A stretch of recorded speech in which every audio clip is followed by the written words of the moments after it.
Prentice Mulford fue un pensador, escritor, periodista, publicista y caricaturista muy destacado de los Estados Unidos, y sus ideas fueron fundamentales en el desarrollo del movimiento del Nuevo Pensamiento. Su alma libre y aventurera lo llevaron a recorrer caminos en los que, por ejemplo, buscó oro con pico en mano, trabajó duro moviendo grandes ruedas en las minas, y también su vida estuvo relacionada con el mar,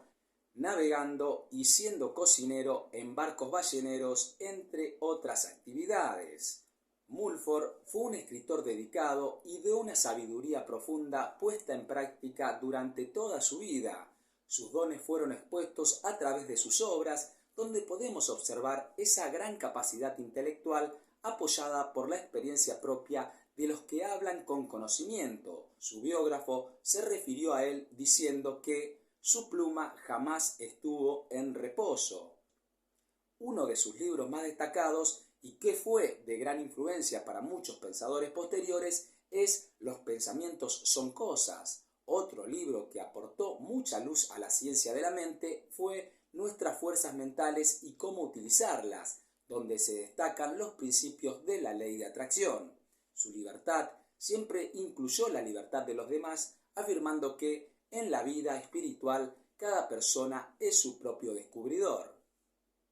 Prentice Mulford nació el 5 de abril de 1834 en Sag Harbor, Nueva York, Estados Unidos. Si bien no tuvo una educación formal, desde muy joven su interés por el conocimiento lo llevó a indagar y a estudiar por sí mismo, teniendo también una aguda visión sobre la naturaleza humana, la que le permitió hacer análisis profundos respecto a los grandes misterios de la vida, permitiéndole esta capacidad autodidacta tener y llevar adelante una vida exitosa. Su visión de la libertad lo vincula inexorablemente a la naturaleza, y su amor a la vida en el campo y en el mar describe su forma de observar y sacar conclusiones a través de sus experiencias, llevando una vida acorde con sus creencias. En 1856, teniendo Mulford 22 años, se embarca rumbo a California, siendo de los primeros americanos en asentarse en la nueva frontera.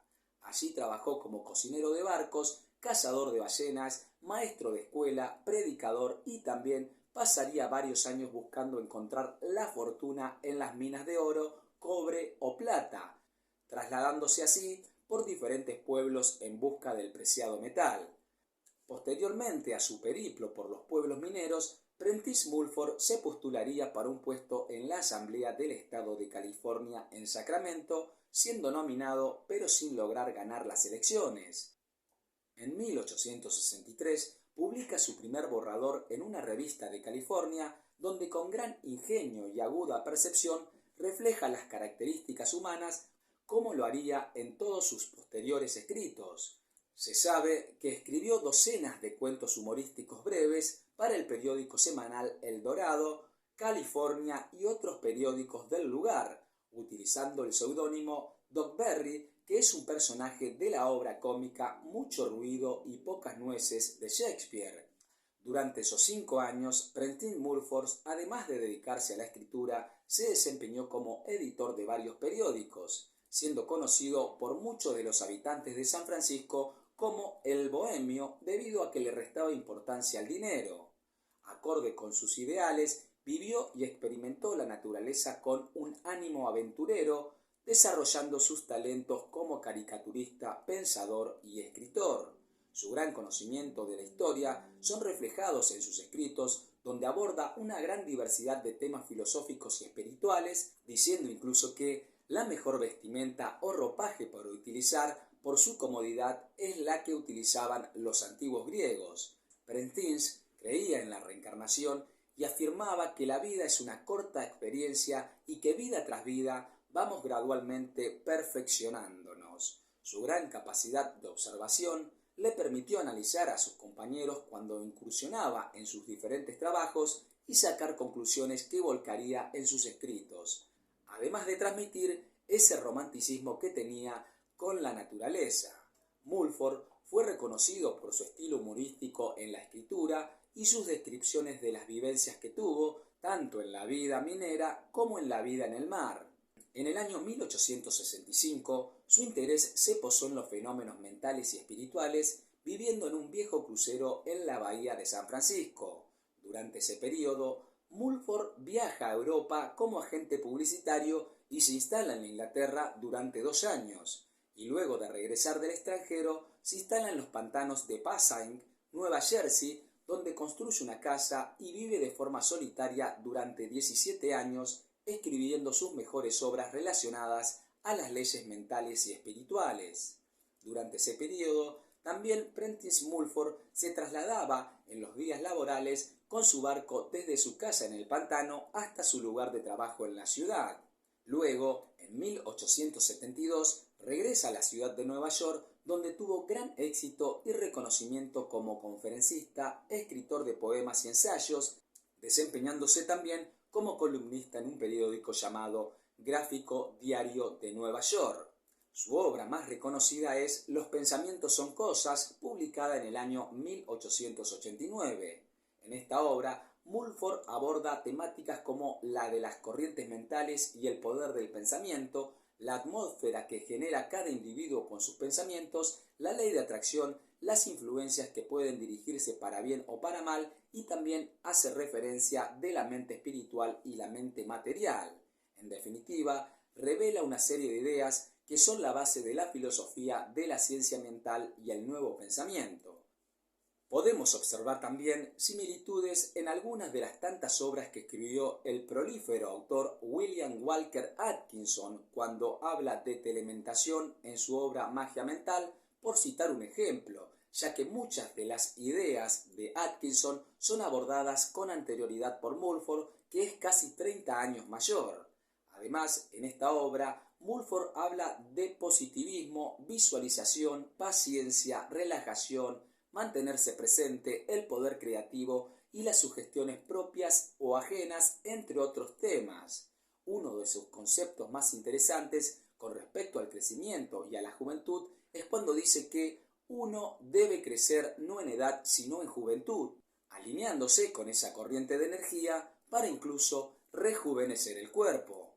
Plantea, además, el tema de la capacidad intuitiva de la mujer, dándole un poder superior en ese aspecto sobre el hombre. Otro tema interesante que aborda son las similitudes que existen entre la naturaleza y el individuo, reflejando la vida de los árboles, pájaros, ríos, etc. Como buen alma libre, Mulford se opone rotundamente a enjaular a las aves o modificar la fisonomía de los campos por la mano del hombre. Algo similar podemos observar, por ejemplo, en la obra de Henry David Thoreau titulada Walden, donde el autor refleja ese romanticismo con la naturaleza. Mulford plantea que el hombre debe amar todas las expresiones de Dios, haciendo también referencia al tema de la reencarnación y vidas pasadas. Habla del progreso evolutivo de las personas a través del tiempo, entendiendo que la represión o los castigos han perjudicado mucho y que el proceso de maduración debe ser a través de la comprensión y el entendimiento. Con respecto al consumo de carne animal, afirma que a medida que el individuo vaya progresando, va a ir dejando naturalmente de comer carnes. Afirma también que hay que seguir la ley según nuestra comprensión, la que se irá incrementando de una manera gradual. Con respecto al punto de vista de la represión, dice que la vara para azotar solo sirvió en tiempos pasados, cuando las condiciones eran más crudas y los seres eran más primitivos, pero que, en el presente, las personas están más refinadas y es por eso que aboga por una educación gradual. En este libro, Mulford despliega su gran conocimiento de diferentes culturas, denotando también un tinte propio de escuela esotérica, ya que habla de las jerarquías invisibles, tales como ángeles, arcángeles y hombres superiores. Otro tema interesante que trata es el de la inmortalidad en la materia, o sea, el cuerpo físico, pero bajo la comprensión de lo que él denomina como refinación espiritual, diciendo que con el tiempo y la evolución esto será posible. Acá podemos hacer una comparación similar con la obra de Charles Fillmore, Los 12 poderes del hombre, donde hace referencia a la inmortalidad física. Por último, habla de la necesidad de tener siempre pensamientos nuevos, a lo que Mulford denomina, interpretando las escrituras, como la vida eterna. Otra de sus obras más destacadas es su primer libro titulado Nuestras fuerzas mentales, un libro de 6 volúmenes donde aborda ampliamente los diferentes aspectos de las energías mentales, definiéndolas en 2 tipos de vibraciones elementales invisibles, las altas de carácter superior y las bajas de carácter inferior, planteando que, a través del entendimiento superior, podemos construirnos una felicidad permanente. Dice también que, en el futuro, las ciudades se construirán en lugares más altos, como montañas, debido a que las mejores corrientes mentales están más elevadas en la atmósfera y las corrientes mentales más bajas están más próximas a la Tierra.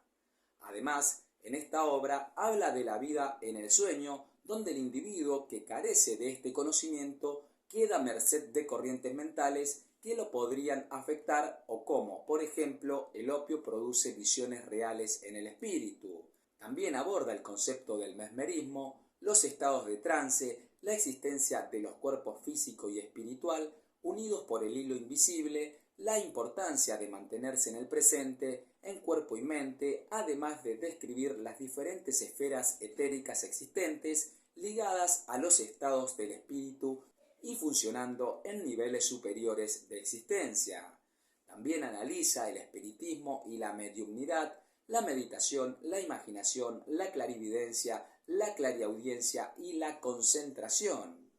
Propone la necesidad de aprender a pensar para así darle cabida solamente a los estados superiores como la tranquilidad, el descanso apropiado, la calma, la alegría, etc.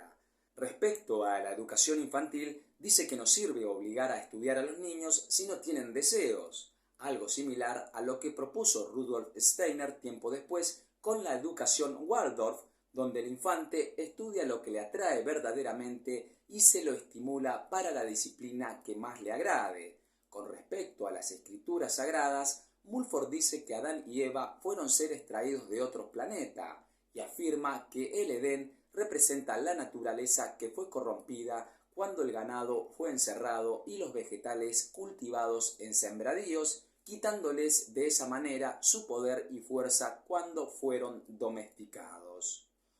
Otra cosa interesante que dice es que podemos crearnos un cuerpo físico en el mundo espiritual para luego descenderlo al planeta Tierra por un minuto, meses u años. También describe a las energías desencarnadas más bajas, quienes pueden influenciar a las personas de carácter débil de este mundo, haciendo alusión a la ley de atracción, ya que lo similar atrae lo similar. Dice que la medicina tradicional sirve, pero es el espíritu el que debe sanar mediante la mente. Le da mucha importancia a la renovación celular del cuerpo físico, afirmando que la muerte física existe porque la perfección espiritual no es completa, y dice que, con el tiempo y a medida que el espíritu crezca, la vida física se prolongará hasta que finalmente la perfección espiritual hará a los individuos inmortales, y agrega que el individuo eterno tendrá la capacidad de contactarse con el mundo invisible o espiritual. Otro gran libro de Mulford es una colección de ensayos titulada Tu Poder Supremo, donde el autor aborda la temática de las corrientes mentales y la ley de atracción. Ante estas corrientes mentales, circundantes entre las personas con las que tenemos contacto, nos encontramos y absorbemos, expone cómo nos afectan favorable o desfavorablemente, proponiendo una serie de pautas para repelerlas, además de proponernos el desarrollo de nuestro poder a través del cultivo del pensamiento, la paciencia, el ánimo, el arte y el amor. Una vez que logremos comprender este conocimiento, nos permitirá sintonizarnos con la ley espiritual y así poder lograr nuestros propósitos, siendo esta la forma con la que podemos acudir a la sabiduría suprema ante cualquier duda, para que sea esta la que nos guíe, teniendo la certeza y la confianza plena de que esta ley nos asistirá. También habla de la importancia de amarse a uno mismo para luego poder amar a los demás y también saber olvidar y perdonar. Otro tema interesante en esta obra es la de la regeneración, que según Mulford será la que suplante a la de la reencarnación, ya que la vida espiritual gobierna la vida física y al ir incrementando el poder espiritual, el individuo podrá nacer de nuevo en lo espiritual y ya no habrá más muerte física. Otros textos de Mulford son El ángel del pantano, El don de la comprensión, El don del espíritu, El Dios en ti o la historia de Prentice Mulford. Debemos aclarar que los textos de Mulford fueron publicados en un principio en las revistas donde él trabajaba y posteriormente fueron publicadas por el autor como la Biblioteca de la Cruz Blanca. Posteriormente a su deceso, fueron los editores los que recopilaron los textos de Mulford y les dieron títulos a sus libros. En su obra titulada El Dios en ti, Mulford propone la idea de unidad con Dios al afirmar que formamos parte de la naturaleza de Dios y que vida tras vida nos vamos perfeccionando, ya que el espíritu nos empuja hacia adelante para mejorar, entendiendo que el fin de la vida es encontrar la felicidad. Dice Mulford que el pecado es ignorar las leyes que rigen el universo y que al conocer estas leyes y comprenderlas, las seguiremos por satisfacción y podremos de esta forma realizar la demanda de lo que requerimos al Poder Supremo. Mediante este autoconocimiento podremos gradualmente reconocer y descubrir esa perla que tenemos dentro en estado latente y así poner su poder en funcionamiento, atrayéndonos a través del poder de la mente lo que pensamos. Propone, además, adiestrar a la mente para que construya un estado de ánimo estable, de paz y armonía, ya que son los elementos mentales prevalecientes los que crean nuestra realidad. Con respecto a su muerte física, se sabe que fue el 30 de mayo de 1891 a la edad de 57 años. Se lo encontró en un barco con un semblante feliz y se dice que estuvo enterrado sin lápida durante 30 años, tal vez porque él sostenía que el cementerio es una gran mentira. Luego fue trasladado al cementerio de Oakland, donde hay una gran piedra en su tumba con la inscripción «Los pensamientos son cosas». Existe otra versión que dice que fue hallado en su barco y que había estado a la deriva durante varios días cuando Mulford pretendía regresar a Sar Harbor, pero, en definitiva, dejó la existencia física realizando una de las actividades que más le gustaba. Prentice Mulford, un hombre de temperamento libre y audaz, gran observador y amante de la naturaleza, una luz encarnada en la materia, que ha dejado un gran legado dentro del campo de la ciencia mental, abriendo el camino para los que lo sucedieron, erigiendo los pilares básicos de las ideas del nuevo pensamiento.